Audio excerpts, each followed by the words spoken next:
প্রিয় ছাত্রছাত্রী, মাধ্যমিক পরীক্ষা 2025-এর ইতিহাসে শেষ মুহূর্তে সাজেশনারি পিডিএফটা সংগ্রহ করো।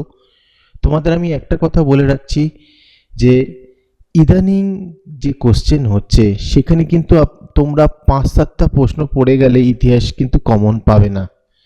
সত্যি কথা তোমাদের আমি বলে দিচ্ছি, শুধু ভিউ পাওয়ার জন্য থাম্বনেলের মধ্যে, ভিডিও থাম্বনেলের মধ্যে যদি আমরা লিখে দিই যে এই 6টি পড়ে আসো, একদম 6টির মধ্যেই সব 8 নম্বর কমন পাবে, ভাই এগুলো করবে না। গতবারে সম্পূর্ণভাবে বড় বড় ইউটিউবার হোক বা কোচিং হোক, এই ভুলটা করার ফলে কিন্তু বাজে হয়েছে অনেকের পরীক্ষা, এবং পরবর্তীকালে কিন্তু তারা স্বীকার করেছে।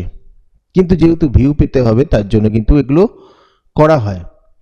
এবার ব্যাপার হচ্ছে যে আমার যে সাজেশন সেটাকেও তোমরা কি 100% মানে বিশ্বাস করবে? না, একদম বিশ্বাস করবে না। কিন্তু একটা জিনিস তোমাদের বলে রাখি, তোমরা ধরো 6টা প্রশ্ন পড়ে গেলে, 6টা প্রশ্ন থেকে কমন পেয়ে গেলে খুব ভালো ব্যাপার, তোমাদের ভালো রেজাল্ট হোক, সেটাই আমি চাই। কিন্তু ব্যাপার হলো যদি কোনো কঠিন প্রশ্ন চলে আসে তখন তোমরা কি করবে? সেই ক্ষেত্রে তোমাদের বানিয়ে লিখতে হবে, এবং একটু অতিরিক্ত যদি কোশ্চেন তোমরা তৈরি করে যাও তাহলে কিন্তু তোমরা সেটা বানিয়ে লিখতে পারো, ফেল করবে না তোমরা।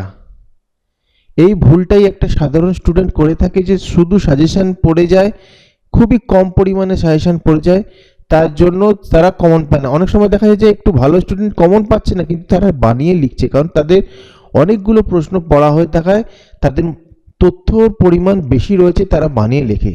তাই জন্য বন্ধুরা বলছি, যে সাজেশনটা দিচ্ছি সেই সাজেশনটা ফলো করো, যা সময় আছে অবশ্যই হয়ে যাবে।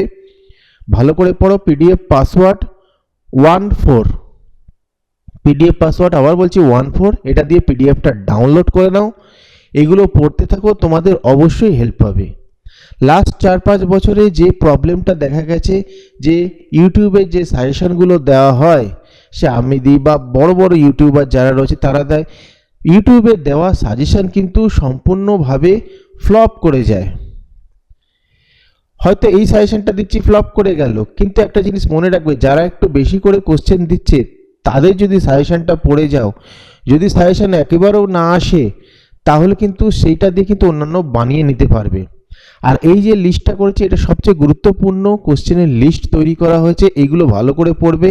টেস্ট পেপারে একাধিকবার রয়েছে, শুধু টেস্ট পেপার তো একটা নেই, অনেকগুলো টেস্ট পেপার রয়েছে। সব টেস্ট পেপার মিলিয়ে যে টাইপের কোশ্চেনগুলো সবচেয়ে বেশিবার রয়েছে সেইগুলো এখানে দেওয়া হয়েছে, তাতে তোমাদের একটু হলেও হেল্প হবে। যদি খুব কঠিন কোশ্চেন হয় তাহলে কিন্তু এই সাজেশন খুবই কার্যকর হবে। তাই পিডিএফটা সংগ্রহ করে নিও। ভিডিওটা ভালো লাগলে লাইক, কমেন্ট, শেয়ার করে দিও। আর আমার কথাগুলো মেনে দেখবে, তোমরা ফলো করবে। অন্যান্য ভিডিও 4-5 বছরের, সেখানে কিন্তু যারা 4টে-5টা করে কোশ্চেন দিচ্ছে তাদের কিন্তু সাজেশন একেবারেই আসছে না। তাই জন্য বলছি, এগুলো ভালো করে পড়ো, অবশ্যই তোমাদের কাজে লাগবে। খুব কঠিন কোশ্চেন হলে, কমন না পেলেও এগুলো দিয়ে অন্যান্য কোশ্চেন বানাতে পারবে।